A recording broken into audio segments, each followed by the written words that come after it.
चीन जिबे भारतर सुरक्षा परामर्शदाता अजित डोभाल भारत चीन एलएसी विवाद उपर स्वतंत्र प्रतिनिधि स्तरीय आलोचना पर बेजिंग जिबे अजित डोभाल डिसेम्बर शेष सप्ताह बा जनवरी प्रथम सप्ताह जाइपारती स्वतंत्र प्रतिनिधि स्तरीय आलोचन चीन वैदेशिक मंत्री वांग यी सहित आलोचना करेंगे डोभाल सीमा बद उपर आलोचना हेब पूर्व गत सेप्टेम्बर 12 तारिख में रशियार सेंट पीटर्सबर्ग रे चीन वैदेशिक मंत्री को भेटी डोभाल यापर अक्टोबर 21 डेमचोक और डेप्सांग फ्रिक्शन पॉइंट रु सैन्य प्रत्याहार करथिले भारत और चीन तेज यापर अक्टोबर 23 रे काजान रे ब्रिक्स सम्मेलन अवसर में परस्पर को भेटी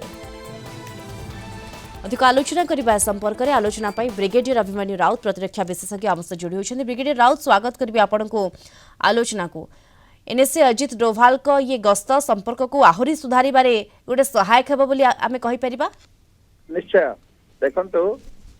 कूटनीति diplomacy it is a running factor सदा सर्वदा किसी न किसी परिवर्तन हुए से परिवर्तन हिसाब से देश को सजग रहा पड़ो आमर जी अच्छा लीडर मान जो लीडिंग कर सजग रहा पड़ो ये अल्प दिन भर देखु चाइना से आमर प्रधानमंत्री निश्चंती आमर भजियाल निश्चंती वैदेशिक मंत्री निश्चंती डोकलाम कहूँ आम सैन्य प्रत्यर्पण प्रत्यर्पण नुहे प्रत्याहार कर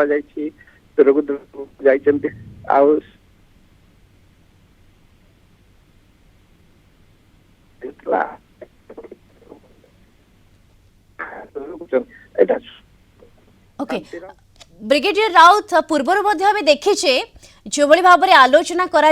उभय राष्ट्र मध्य कूटनैतिक आलोचना संपर्क में अनेक सुधार आसी उभय राष्ट्र सैन्य प्रत्याहार करिसेंती एलएसी रु आमे देखीचे एवं केउटा केउटी गोटे शांति फेरी उत्तेजना भली परिस्थिति आ परिलक्षित होई नाही एवं बारंबार एभली उच्चस्तरीय तदंत जेतेबेले उच्चस्तरीय बैठक जेतेबेले होउची एवं उच्चस्तरीय रे जेतेबेले आलोचना करा जाउची संपर्क सुधारिबा नै उभय आमे देखुचे उभय क्षेत्र में गोटे प्रकार सहभागिता परिलक्षित होउची एवं केउटना केउटी संपर्क सुधारिबा पई उभय वर्तमान चेष्टारत ब्रिगेडियर राउत निश्चय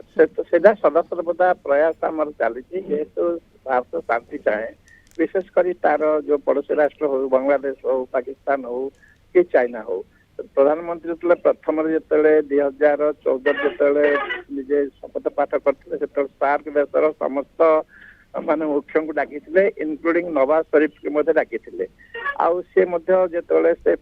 राशिया फेरुले रास्तार गोटे उत्सव मुखरित थिला समय से बिना ये आमंत्रण पहुंच जाते कहीं गोटे बंधु बंधु को कौन आमंत्रण करवा आगू करवा भल आमर के परस्पर भाव में केमती शांति रहू कि सौहार्द बढ़ू बोली पाकिस्तान सहित से बहुत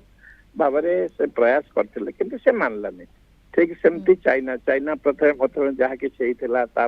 निजे आसते अहमदाबाद को मोदी आमंत्रण रे आमर चीफ गेस्ट आसते आम मोदी जाते पर मुहूर्त बहुत कुछ गोटे माने गोटे गलत स्टेप नाला सी भारत सैन्य सैन्य भितर जो मुठभेड़ है आमर 21 जन जड़े अफसर 20 जन लोक मले कि मले ता सत्वे से सुधीर नथिले किंतु आज जाए हो ये गोटे सुखद समाचार जे आस्ते आस्ते ठीक अच्छी आमर वैदेशिक मंत्री कहते आमर सीमा विवाद 75 भाग प्रायतः सेटल हो आसला आ 25 भाग रही जो सेटल हो सीमार शांति रही पार सीमार शांति फेराई आने उभय वर्तमान उद्यम करुना किछि अंश आमको सफलता मिली आगक आहरी संपर्क सुधरवा नहीं आशा पारे ये गोटे पॉजिटिव साइन आम कहीपर धन्यवाद आपको ब्रिगेडियर अभिमन्यु राउत प्रतिरक्षा विशेषज्ञ सविशेष आलोचन जोड़ी होते।